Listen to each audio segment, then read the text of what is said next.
Surah Al-Fajr, which means the break of day or the dawn. Surah number 89.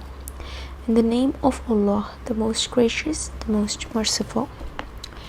By the dawn, by the 10 nights, that is, the first 10 days of the month of Dhul Hijjah, and by the even and the odd of all the creations of Allah, and by the night when it departs.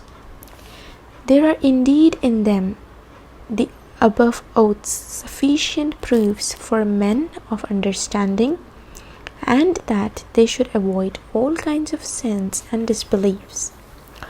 Saw you, O Muhammad sallallahu alaihi wasallam, not how your Lord dealt with people of Ad, of Iram, who were very tall, like lofty pillars, the like of which were not created in the land?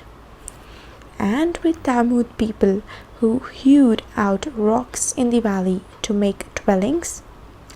And with Pharaoh, who had the stakes to torture men by binding them to the stakes? Who did transgress beyond bounds in the lands in the disobedience of Allah, and made therein much mischief. So your Lord poured on them different kinds of severe torment. Verily, your Lord is ever watchful over them. As for man, when his Lord tries him by giving him honor and bounties, then he says, My Lord has honored me. But when he tries him by straightening his means of life, he says, My Lord has humiliated me. Nay, but you treat not the orphans with kindness and generosity.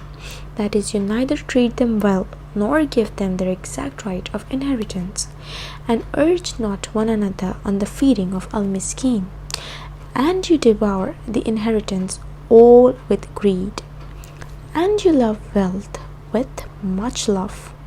Nay, when the earth is ground to the powder, and your Lord comes with the angels in rows, and hell will be brought near that day. On that day will man remember, but how will that remembrance then will avail him? He will say, Alas, would that I had sent forth good deeds for this, that is my life. So on that day none will punish as he will punish, and none will bind the wicked disbelievers and polytheists as he will bind. It will be said to the pious believers of Islamic monotheism, O you, the one in complete trust and satisfaction, come back to your Lord, well pleased with yourself and well pleasing to him. Enter you then among my honored slaves, and enter you my paradise.